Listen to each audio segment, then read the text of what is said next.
Today, we learned the Chinese character shui.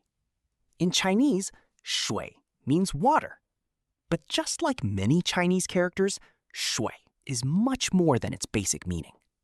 When combined with other characters, it can describe standards, transportation, disasters, occupations, utilities, and even entire regions. By learning how shui combines with other characters, you'll start seeing the logic behind Chinese vocabulary instead of memorizing words one by one. Let's dive in. Let's start with our first word, shuǐpíng.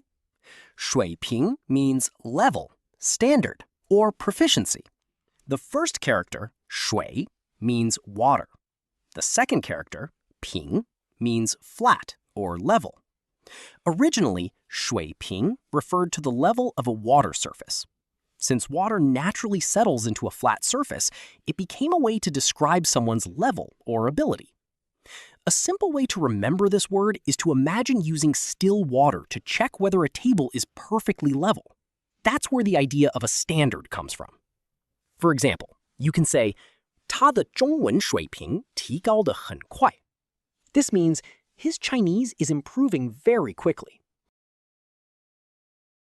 Next, we have 水准, pronounced 水准. 水准 means benchmark or standard.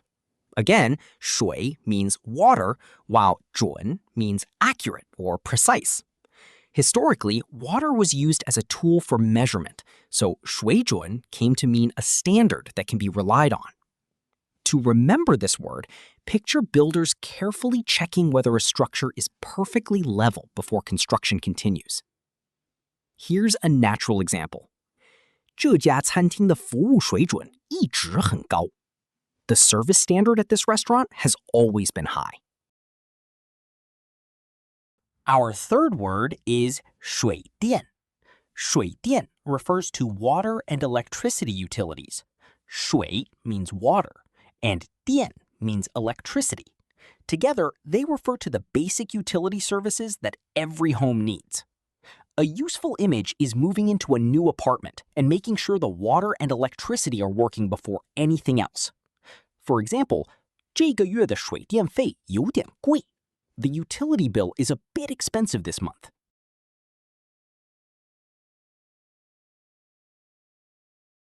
Next is 水费. 水费 means water bill. 水 means water, and 费 means fee or expense. The meaning is very straightforward. The fee you pay for using water. An easy way to remember it is to think about how every shower, every cup of tea, and every load of laundry eventually shows up on your monthly bill. For example, 我刚刚把这个月的水费交了. I just paid this month's water bill. Our fifth word is 水路, pronounced 水路. 水路 means a water route. 水 means water, and 路 means road or route. So literally, it means a road on water. Imagine rivers acting like highways before modern roads existed.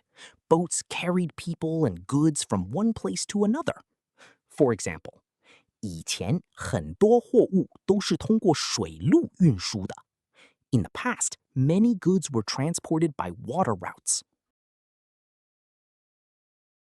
Now let's look at 水灾.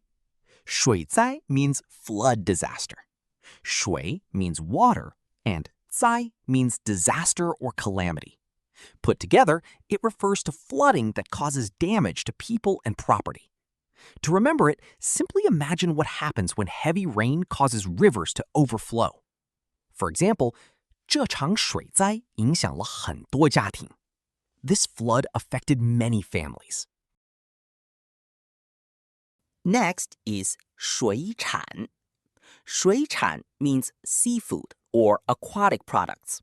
水 means water, and 产 means produce or product. Literally, these are products that come from water. Think about fish, shrimp, crabs, and other seafood sold in markets and restaurants. For example, 这里的水产非常新鲜. The seafood here is very fresh. Our 8th word is 水手. 水手 means sailor. 水 means water, and 手 literally means hand. But in many Chinese words, it can also refer to a person engaged in a particular skill or profession. A sailor is quite literally someone whose workplace is the sea. For example, 他的爷爷年轻时是一名水手. His grandfather was a sailor when he was young. Next we have 水乡. 水乡 refers to a water town or a region famous for rivers and canals. 水 means water, and 乡 means village or countryside. To remember it, picture beautiful towns where boats move through canals and waterways instead of busy roads. For example, 周庄是中国著名的水乡之一. 周庄 is one of China's famous water towns. Finally, we have 水运. 水运 means water transportation or shipping. 水 means water, and 运 means transport or move. Together, the word refers to moving people or goods by water.